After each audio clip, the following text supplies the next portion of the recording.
দেখতে দেখতে আমাদের কাছ থেকে মহরম মাস আজকের জুমার মধ্য দিয়ে চলে যাবে। আর মাত্র কয়েকটি দিন আছে।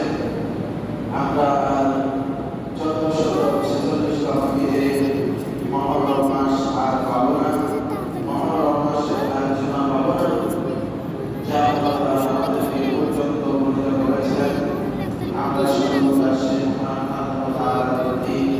শুকরিয়া আদায় করবো, আপনার হুকুমগুলো মানা এবং বোঝার চেষ্টা করবো ইনশাআল্লাহ।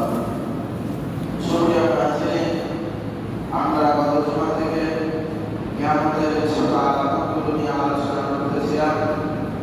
সেই ধারাবাহিকতায় আজকেও আমরা কিয়ামতের ছোট আলামতগুলো নিয়ে আলোচনা করবো।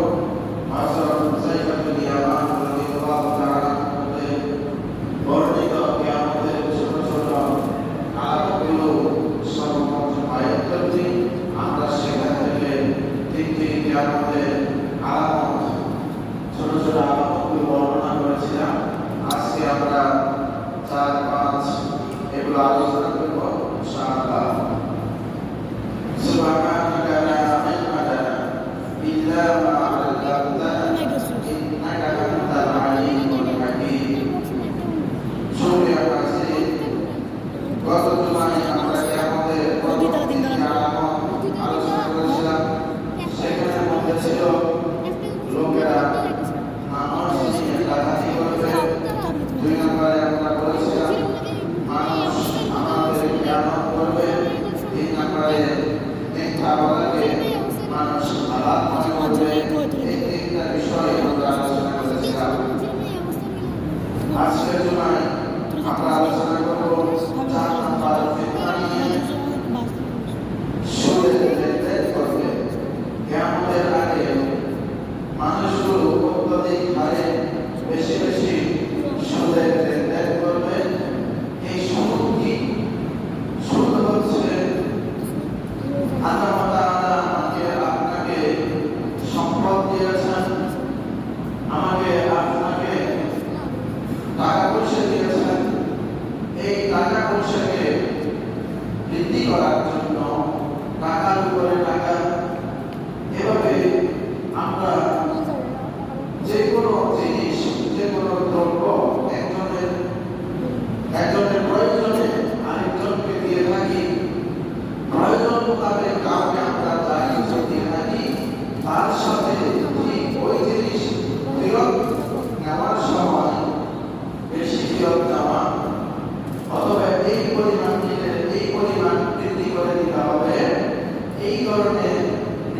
অতিরিক্ত যতগুলো জিনিস আছে এই জিনিসগুলোকে আমরা স্বাভাবিকভাবে সুদ হিসাবে ধরে নিতে পারি। যেমন কাউকে আমরা 10 লাখ টাকা দিলাম, সে আমাকে ফেরত দেওয়ার সময় 12 টাকা দিবে, 13 টাকা দিবে। এই যে অতিরিক্ত 3টি টাকা সে আমাকে বাড়তি দিচ্ছে, এই টাকাটাই হচ্ছে সুদ। এবার যদি আমরা ধান, চাল, গম, আটা, পেঁয়াজ, লবণ, তেল, মরিচ এগুলো মানুষকে স্বাভাবিকভাবে প্রয়োজনে হাওলাত দিয়ে থাকি, এই হাওলাত দেওয়ার পরে যদি এই জিনিসগুলো থেকে বাড়তি আদায় করা হয়, জোরপূর্বকভাবে এগুলোকে এই আদায়গুলোকে আমরা সুদ হিসাবে আখ্যায়িত করি। আমাদের সমাজে অনেকে মনে করেন এটা হচ্ছে ইন্টারেস্ট বা বৃদ্ধি, বাস্তবতার দিকে এগুলো হচ্ছে সুদ। এভাবে মানুষ লেনদেন করতে পারবে না। আল্লাহ তাআলা এই ধরনের লেনদেনকে সম্পূর্ণরূপে বারণ করে দিয়েছেন। তবে কেউ যদি বেচা কিনা করে যে আমি কোনো জিনিস 10 টাকায় ক্রয় করলাম এবং একজন ক্রেতার কাছে 12 টাকায় বিক্রি করলাম, এভাবে ক্রয় বিক্রির মাধ্যমে যে টাকাটা বাড়তি নেওয়া হয় সেটা সুদ হবে না, সেটা হবে ব্যবসা। তবে আবার এই ব্যবসা করতে গিয়ে যদি আমরা অতিরিক্ত টাকা আদায় করি তখন সেটা হবে হারাম। কারণ অতিরিক্ত জোর জবরদস্তি করে অতিরিক্ত টাকা আদায় করা এটা আল্লাহ তাআলা মানুষকে আদেশ করেননি, এটাকে হারাম করেছেন। আল্লাহ তাআলা কোরআনুল কারীমে সূরা বাকারা 275 নং আয়াতে ইরশাদ করেন, আহাল্লাহুল বাইআ ওয়া হারামাল রিবা। মহান আল্লাহ তাআলা ব্যবসাকে করেছেন হালাল আর সুদকে করেছেন হারাম। তাহলে এখানের মধ্যে ব্যবসা কি এবং সুদ কি এটা তো আমি প্রথমে বললাম। এরপরও আরেকটু ব্যাখ্যা বিশ্লেষণ করে যদি আমরা বুঝতে যাই তাহলে আমরা বলতে পারি মহান আল্লাহ তাআলা আমাদেরকে আদেশ করেছেন ব্যবসা বাণিজ্য করার জন্য। কেমন? যে আমার জিনিস আছে, আমার প্রয়োজনের অতিরিক্ত যা আছে সেটাকে মানুষের কাছে বিক্রি করা, অর্থের বিনিময়ে হোক বা অন্যান্য জিনিসের বিনিময়ে হোক, সেটাকে বিক্রি করা। এই বিক্রি করা পদ্ধতিটা আল্লাহ তাআলা শিখিয়েছেন, এটা আমাদের জন্য হালাল। কিভাবে? কারণ আমার প্রয়োজনে অতিরিক্ত যেটা আছে কিংবা মানুষের প্রয়োজনে আমার কাছে যে জিনিসটা আছে সেটা অর্থের বিনিময়ে কিংবা কোনো দ্রব্যের বিনিময়ে এভাবে বিক্রি করা যাবে যেটা দামটা সমান হয়। কিন্তু যদি এই ক্রয় বিক্রয় করতে গিয়ে আমরা বর্তমান সমাজের বাজার দ্রব্য যে মূল্য নির্ধারণ করা হয়েছে, বাজার দ্রব্যে যে পরিমাণ অর্থ নির্ধারণ করা হয়েছে সেই অর্থের চাইতে যদি বেশি লাভের আশায় অত্যধিক হারে গুদামজাত করে আটকে রেখে মানুষকে যদি ধোঁকা দিয়ে বেশি অর্থ আদায় করি সেটা আল্লাহ তাআলা হারাম করেছেন। কারণ ধোঁকা দেওয়াটাও আল্লাহ তাআলা এটা পছন্দ করেন না। রাসূলুল্লাহ সাল্লাল্লাহু আলাইহি ওয়াসাল্লাম হাদিস ইরশাদ করেছেন যে ব্যক্তি প্রতারণা করে, অর্থাৎ প্রতারণাকে আরেকটা বলা হয় ঘষ। মান ঘষা, যেই ব্যক্তি প্রতারণা করে ফালাইসা মিন্না, সে আমার অন্তর্ভুক্ত নয়। নবী করিম সাল্লাল্লাহু আলাইহি ওয়াসাল্লাম স্পষ্ট বলে দিয়েছেন। অতএব আমরা ব্যবসা বাণিজ্য যদি করতে হয় সেটাও ইসলামী ন্যায় নীতিকে অনুসরণ করে করা লাগবে। তাহলে এটা গেল ব্যবসা। কিন্তু চালের বিনিময়ে চাউল 1 কেজির বিনিময়ে 1.5 কেজি নেওয়া, গম 2 কেজির বিনিময়ে 2 কেজি, 500 গ্রাম পরবর্তীতে ফেরত নেওয়া, লবণ 1 প্যাকেটের বিনিময়ে 2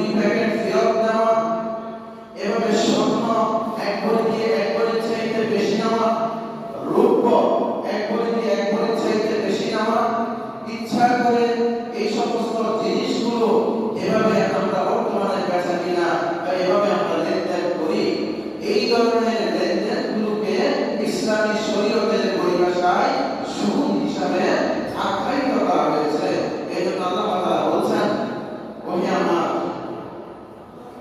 প্রিয় বান্দারা, আমি তোমাদের জন্য ব্যবসাকে হালাল করেছি আর সুদকে করেছি হারাম। এই জন্য আল্লাহ তাআলা সূরা বাকারায় বলছেন, আহাল্লাহুল বাইআ ওয়া হারামার রিবা। এরপরে আল্লাহ তাআলা সূরা বাকারা 278 নং আয়াতে ঠিক এই সুদের ব্যাপারে আরো স্পষ্ট করে আমাদেরকে জানাচ্ছেন। ক্বালা তাআলা, ইয়া আইয়ুহাল্লাযীনা আমানু ইত্তাকুল্লাহ ওয়া যারু মা বাকিয়া মিনার রিবা ইন কুনতুম মুমিনিন।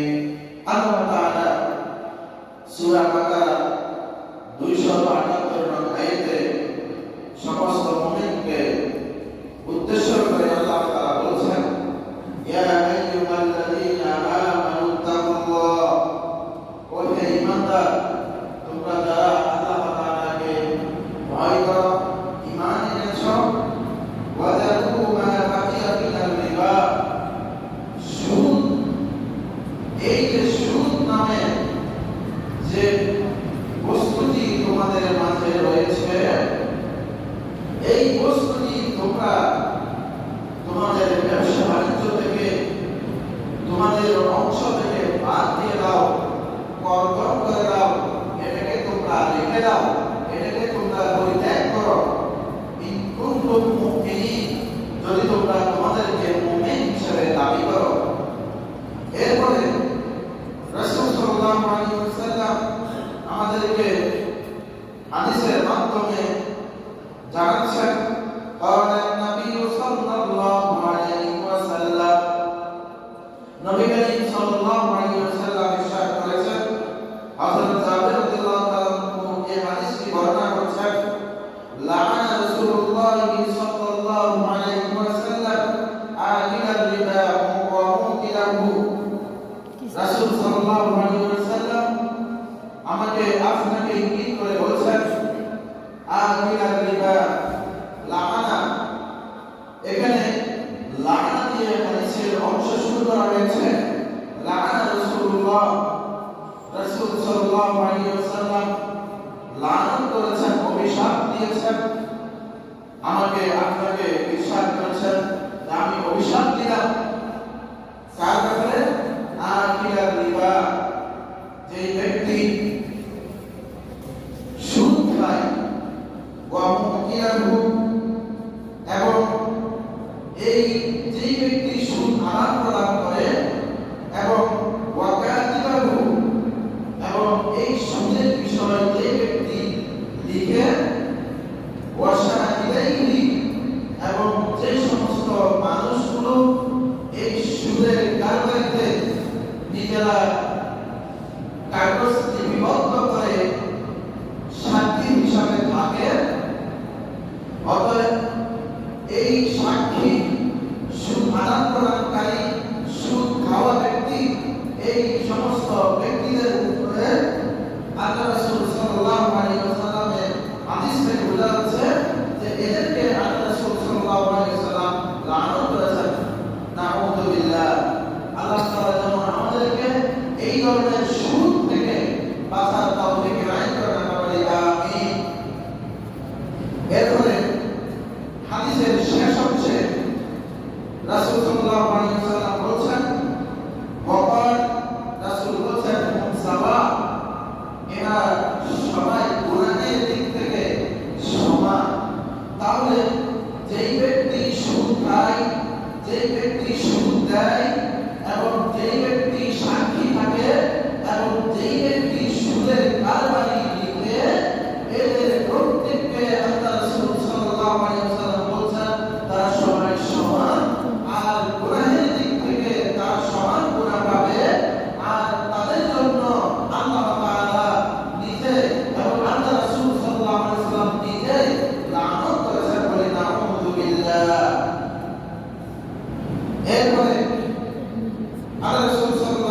ওয়াসাল্লামের আরেকটি হাদিস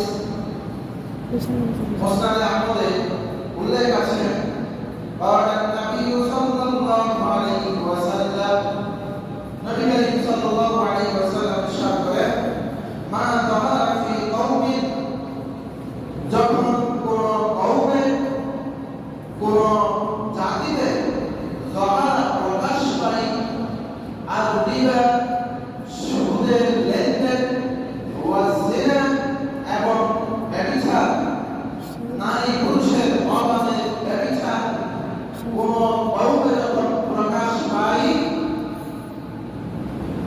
তখন কি হয় ইল্লা আহাল্লু বিআনফুসিহিম তারা তাদের নিজেদের নফসের উপর বৈধ করে নিল ইবাদাল্লাহি আযজা ওয়া জাল্লা মহান আল্লাহ তাআলার শাস্তি মহান আল্লাহ তাআলার ফরজে সেই কওম নিজেদের উপরে সুদ এবং জিনা অতিরিক্ত হওয়ার কারণে নিজেদের উপরে আল্লাহ তাআলার আযাবকে বৈধ করে নিল বলে নাউযুবিল্লাহ।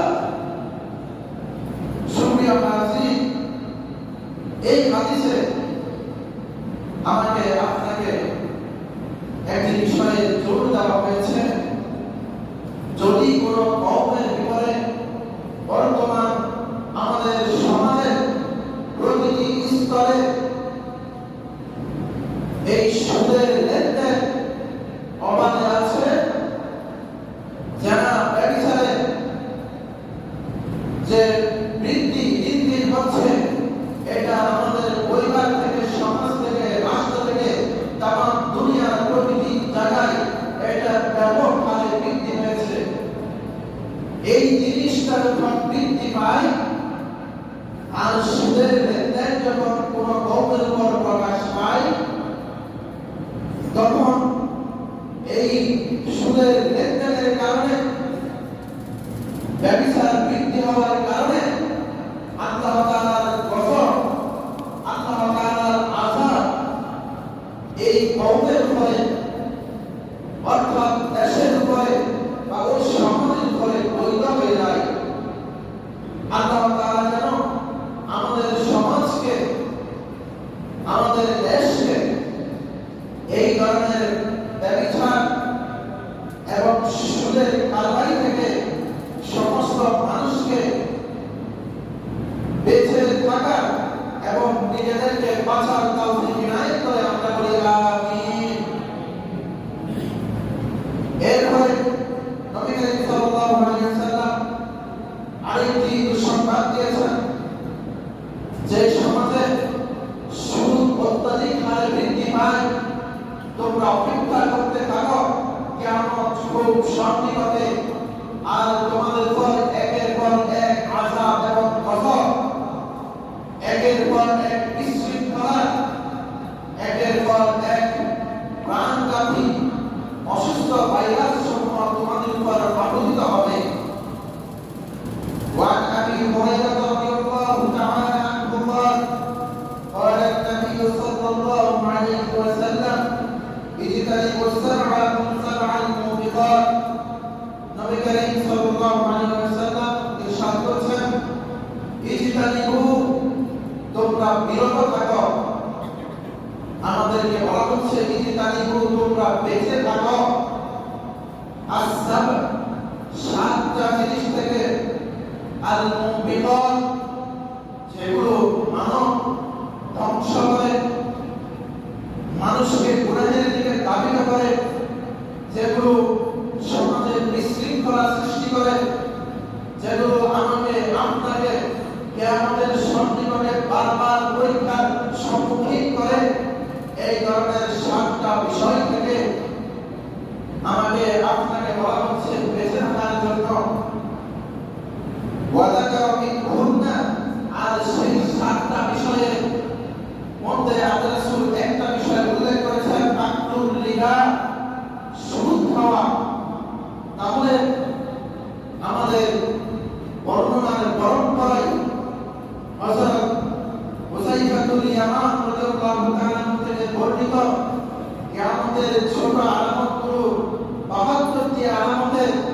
4 নাম্বার আলামত হচ্ছে সুদের কারবার বৃদ্ধি পাওয়া।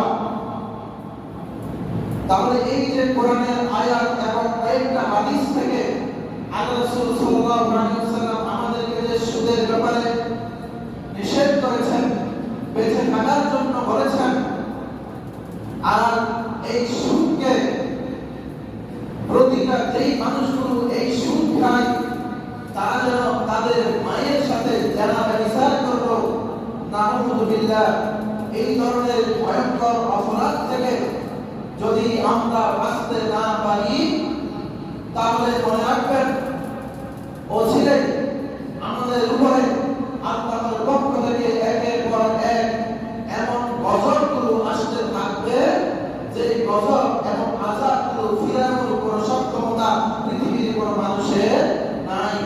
শুধুমাত্র মুত্তাকি খোদাবিউ যে সমস্ত মানুষগুলো আছে ওই সমস্ত মানুষগুলো দিনে রাতে নিজেদেরকে ঘরে আবদ্ধ রাখার মাধ্যমে এই ধরনের বিপদ থেকে রক্ষা পাওয়ার চেষ্টা করবে। আর নামাই তাবক মুসলমান মানুষগুলো এই ফিতনাতে পড়ে তারা নিজেদের ধ্বংসকে বারবার ডেকে নিয়ে আসবে। আল্লাহ তাআলা যেন আমাদের মুসলিম সমাজকে সুদ নামক মহামারী থেকে বেঁচে নিজেদেরকে সুন্দরভাবে সমাজকে সুন্দরভাবে গড়ার তৌফিক এনায়েত করেন। আমরা বলি আমিন। এরপরে 5 নাম্বার আমরা প্রথম নাম্বার কি বলেছিলাম? কিয়ামতের আলামত, ছোট ছোট আলামত গুলো। মানুষ নামাজকে নিয়ে ডাকাতি করবে। 2 নাম্বার বলেছিলাম মানুষ খেয়ানত করবে আমানতের। 3 নাম্বার বলেছিলাম মানুষ মিথ্যা বলাকে জায়েজ মনে করবে, হালাল মনে করবে, বৈধ মনে করবে। আর আজকের জুমায় 4 নাম্বারের বিষয় হচ্ছে অত্যধিক হারে সমাজে সুদের কারবার বৃদ্ধি পাবে। 5 নাম্বার সামান্য বিষয়ে মানুষ রক্তপাত করবে, অন্যের প্রাণ সংহার করবে। কিয়ামতের আগে মুসলমানের মধ্যে একটা বিষয় দেখা যাবে, মুসলমানদের ভিতরে একটা মহামারী বিষয় দেখা যাবে। সেই বিষয়টা নিয়ে হযরত হুযায়ফাতুল ইয়ামান রাদিয়াল্লাহু তাআলা আনহু কিয়ামতের ছোট ছোট আলামতগুলো বর্ণনা করতে গিয়ে 5 নম্বর এনেছেন যে মানুষ কিয়ামতের আগে অন্যায়ভাবে মানুষের রক্তপাত করবে, অন্যায়ভাবে মানুষ মুসলমানের রক্ত ঝরাবে। قال النبي صلى الله عليه وسلم নবী করিম সাল্লাল্লাহু আলাইহি ওয়াসাল্লাম ইরশাদ করেন, ইযা তাকাল মুসলিমান, ইযা যখন ইলতাকা মিলিত হবে, পরস্পর মুখোমুখি হবে, কারণ আল মুসলিমান 2 মুসলমান কিংবা 2 দল মুসলমান বিসাইফিহিমা তরবারি নিয়ে। কিয়ামতের আগে মুসলমান সরাসরি নাম ধরে বলা হচ্ছে মুসলমান 2টি দল, 2টি গ্রুপ একে অপরের মুখোমুখি হয়ে দাঁড়াবে তরবারি নিয়ে।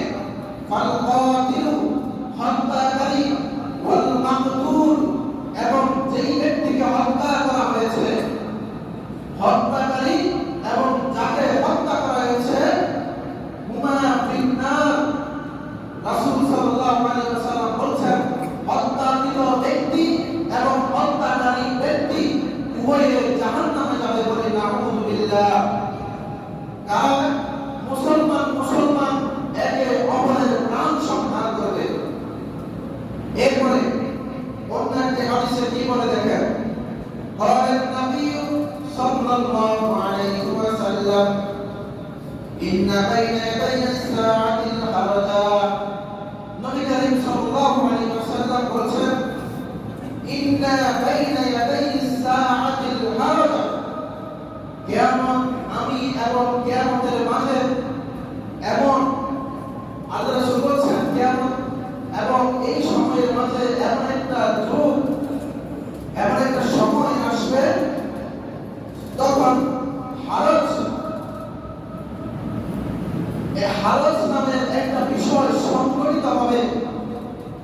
তখন এই হারজটা কি সাহাবীরা বুঝেননি।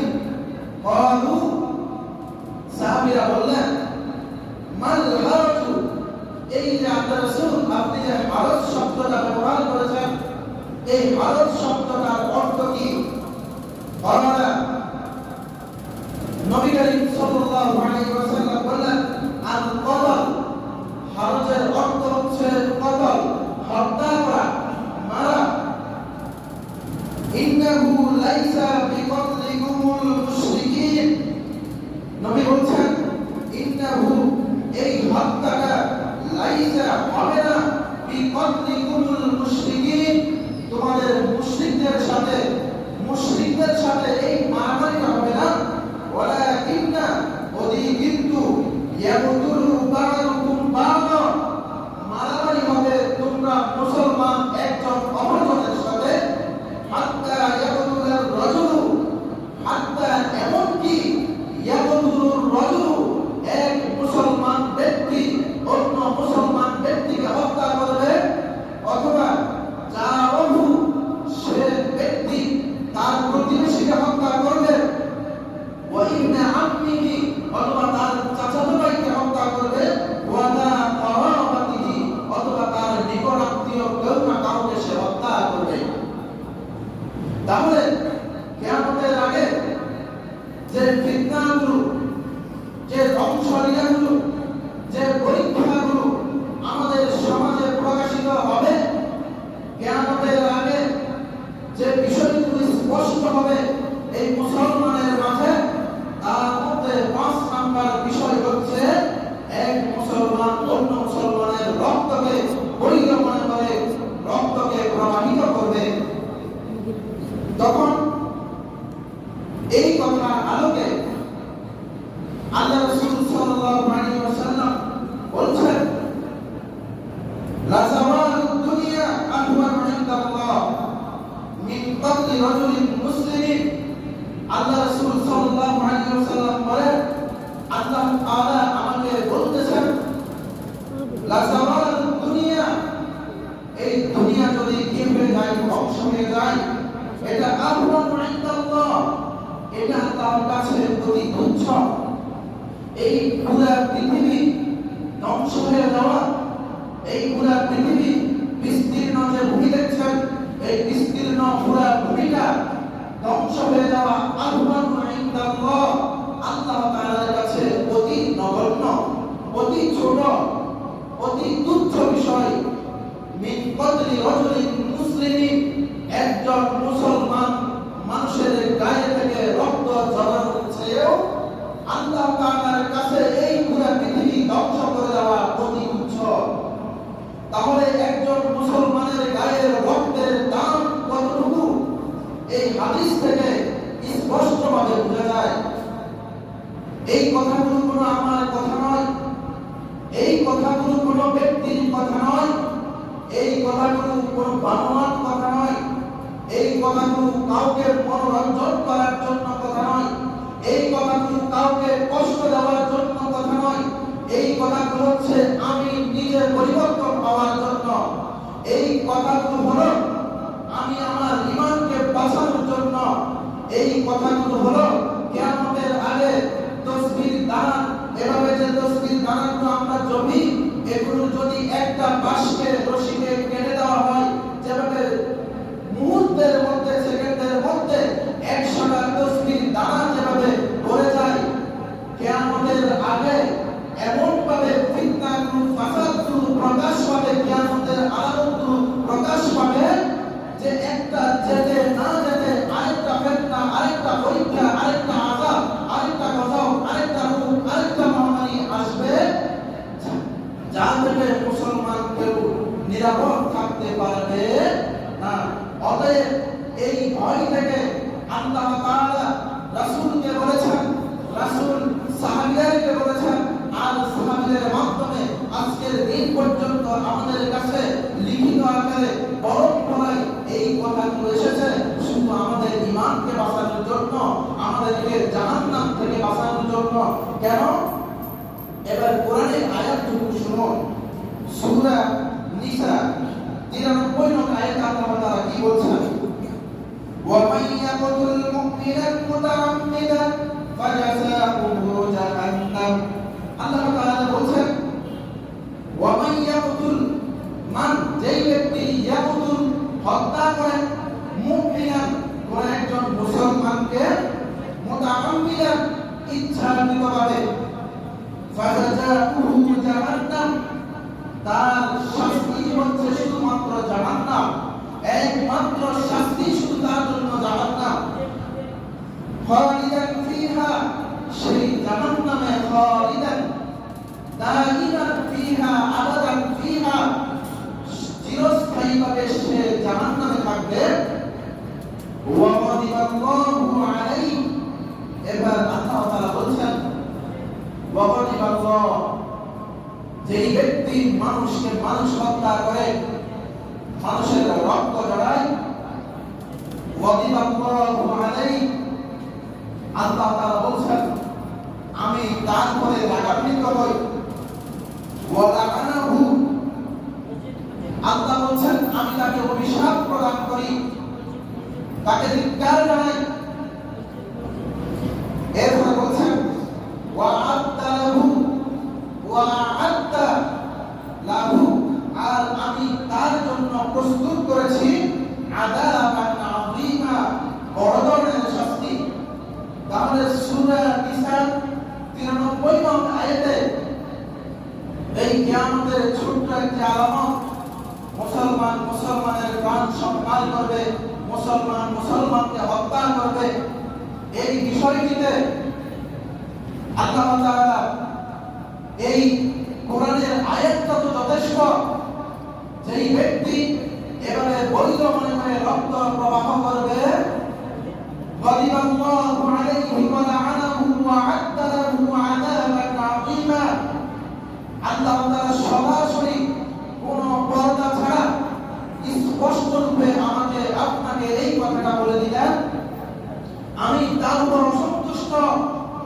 আমি তার উপরে রাগান্বিত আমি তাকে ধিক্কার জানাই ওয়া লাআনাহু ধিক্কারের পরিভাষা আল্লাহর চাইতে বেশি কেউ বলতে পারে না অভিশাপ দিচ্ছেন আল্লাহ তাকে ওয়া আ'adda লাহু আল্লাহ বলছেন আমি তার জন্য বানিয়ে রেখেছি আযাবান আযীমা বড় ধরনের বিশাল যে বিশালতার পরিমাপ করা যায় না সুপারলেটিভ ডিগ্রি যাকে বলা হয় সবচেয়ে বড় সেই সুপারলেটিভ ডিগ্রি দিয়ে আল্লাহ তাআলা এখানে বলছেন আযাবান আযীমা যে আযীম যে বড়টাকে পৃথিবীর কোনো মানুষ মাপতে পারবে না এর চাইতে বড় ধরনের তামাম দুনিয়ার মানুষ আঘাত করতে করতে আঘাতের পরিসমাপ্তিতে সবচেয়ে বড় আঘাত যেটা হয় আল্লাহ তাআলার কাছে সবচেয়ে নিকৃষ্ট ছোট একেবারে দুর্বল আঘাত হচ্ছে তার চাইতে ছোট তাহলে তামাম দুনিয়ার মানুষ যা আঘাত করতে পারে আল্লাহর ছোট আঘাতের চাইতেও সেই আঘাতটা অতি নগণ্য তাহলে আল্লাহর ছোট আঘাতের পরিমাণ কতটুকু আর আল্লাহর বড় আঘাতের পরিমাণ কতটুকু এবার এটার মধ্যে আপনাদের বিবেকের কাছে প্রশ্ন রেখে গেলাম আযাবটা কত বড় হতে পারে সুপ্রিয় হাজিরিন এভাবে একটা একটা করে আমাদের কাছে কিয়ামতের আলামতগুলো এভাবে প্রকাশ পেয়ে যাচ্ছে অথচ আমরা মুসলমানেরা এখনো অবহেলা করি এখনো আমরা নামাজকে ছেড়ে দিই এখনো আমরা আমাদের খেয়ানত করি এখনো আমরা মিথ্যা বলাকে হালাল মনে করি যদি আমাদের অবস্থা এরূপ হয় তাহলে আমাদের জন্য তো আল্লাহ তাআলার পক্ষ থেকে আশা ছাড়া আর কোনো কিছুই অপেক্ষা করবে না আল্লাহ তাআলা কোরআনুল কারীমে বলেছেন ওয়ামান আহসানু কাওলাম মিম্মান দাআ ইলাল্লাহ ওয়া আমিলা সালিহান ওয়া ক্বালা ইন্নানি মিনাল মুসলিমিন ওয়ামান আহসানু কাওলাম এর চেয়ে সুন্দর কথা কি হতে পারে মান দাআ ইলাল্লাহ যেই ব্যক্তি আল্লাহ তাআলার দিকে ডাকে আল্লাহ তাআলার দিকে, আল্লাহর কালাম থেকে, রাসূলের হাদিস থেকে যেই ব্যক্তি মানুষকে এই কথাগুলো শোনায়, এর চেয়ে সুন্দর আর কি কথা হতে পারে? ওয়া আমিলা সালিহা, আর যেই ব্যক্তি আমলে সালেহা করে, ওয়া ক্বালা, এবং বলে ইন্নানি মিনাল মুসলিমিন, আমি মুসলমান, এই কথার চেয়ে সুন্দর পৃথিবীর মধ্যে দামি আর কোন কথা হতে পারে? তাহলে আমরা গত জুমায় আপনাদেরকে আরজ করেছিলাম, হাত জোর করে আরজ করেছিলাম, কিয়ামতের বিভীষিকাময় আলামতগুলো শোনার জন্য আপনাদের কাছে আরজ ছিল 12:30টায় মসজিদে আসার জন্য। ঠিক কোরআনের এই আয়াতকে উদ্ধৃতি দিয়ে আপনাদেরকে বলি, আল্লাহ বলছেন, আমার কালামে পাকের দিকে যে কথা বলে আর যে ডাকে, সেই ব্যক্তি যে কেউ হতে পারে, কিন্তু আমার কথা বলার মতো যে কার হতে পারে? হতে পারে? যে কার হতে পারে না। এজন্য বাবার ভাইরা, আপনাদেরকে 2টা মিনিট একটা কথা বলি। এই জুমার আযান যখন দেওয়া হয়, এই জুমার আযান দেওয়ার পরে কিয়ামতের আরেকটি আলামত আপনাদেরকে শুনিয়ে দেয়। সময় যেহেতু শেষ, জুমার আযান দেওয়ার পরে জুমার নামাজ সমাপ্ত হওয়া পর্যন্ত দুনিয়াবি সমস্ত কাজকে আল্লাহ তাআলা হারাম করে দিয়েছেন। আরেকবার শুনে রাখুন, জুমার আযান দেওয়ার সাথে সাথে ওই সময় থেকে জুমার নামাজ সমাপ্ত হওয়া পর্যন্ত সমস্ত মুসলমান পুরুষের উপরে মসজিদে আসার জন্য যাবতীয় সমস্ত কাজ হারাম করে দিয়েছেন। তাহলে কোন কাজ, কোন আমাকে ব্যস্ততা এমন গ্রাস করে রেখেছে যে গ্রাস করার কারণে 12:30টায় আমাদের মসজিদে আসার কথা, সেখানে 12:30 বলা হলো, তাও আমরা আসতে পারি না। খুতবা শেষ হয়ে যায়, নামাজ দাঁড়িয়ে যায়, তখন আমরা দৌড়ে দৌড়ে আসি। এই দৌড়ে দৌড়ে যারা আসতেছেন, তারাই হচ্ছেন কিয়ামতের 6 নাম্বার ছোট আলামতের অধিকারী ব্যক্তিরাই। তাদেরকে একটু দেখে রাখবেন। আর বলা হচ্ছে, এই সমস্ত মানুষগুলো যতক্ষণ পর্যন্ত এই জুমার নামাজে যেভাবে মানুষ উপস্থিত হয়, আর ফজরের নামাজেও যদি এভাবে উপস্থিত না হয়, সেটাও একটা কিয়ামতের আলামত, এটাও মনে রাখেন। তাহলে আমরা দূরে যাওয়ার প্রয়োজন নেই। যে 5টা আলামত বর্ণনা করেছি, এই 5টা আলামতের কোনটা আলামত আমাদের মাঝে নাই, কিংবা আমাদের সমাজে নাই, কিংবা আমাদের রাষ্ট্রে নাই, আপনাদের কাছে প্রশ্ন রেখে গেলাম। কথাগুলো নিছক হয়তো আমার মুখ থেকে আসার কারণে ছোট হতে পারে, কথাগুলো আমি বলার কারণে, আমি মানুষ ছোট হওয়ার কারণে, বয়স কম হওয়ার কারণে, এখানে দাঁড়ানোর কারণে, ছোট্ট একটা মাজমা হওয়ার কারণে হয়তো কথাগুলো কয়েক শত মানুষের ভিতরে সীমাবদ্ধ থাকতে পারে। কিন্তু মনে রাখবেন, সেই কালামে পাক থেকে এখানে লেখে কথাগুলো বলছি, সেই কালামে পাক মিথ্যা হতে পারে না, সেই রাসূলের বাণী মিথ্যা হতে পারে না। সুপ্রিয় হাজিরিন, আজকে পর্যন্ত কিয়ামতের ছোট্ট যে সমস্ত আলামতগুলো আমরা বর্ণনা করেছি, আল্লাহ তাআলা যেন এই সমস্ত আলামতগুলো থেকে আমাদের সবাইকে হেফাজত হয়ে নিজেদের আমল এবং ঈমানকে পরিশুদ্ধ করে চলার তৌফিক ইনায়াত করুন। আমরা বলি আমিন। ওয়া আখিরু দাওয়ানা আলহামদুলিল্লাহি রাব্বিল আলামিন। আসসালামু আলাইকুম ওয়া রাহমাতুল্লাহি ওয়া বারাকাতুহু।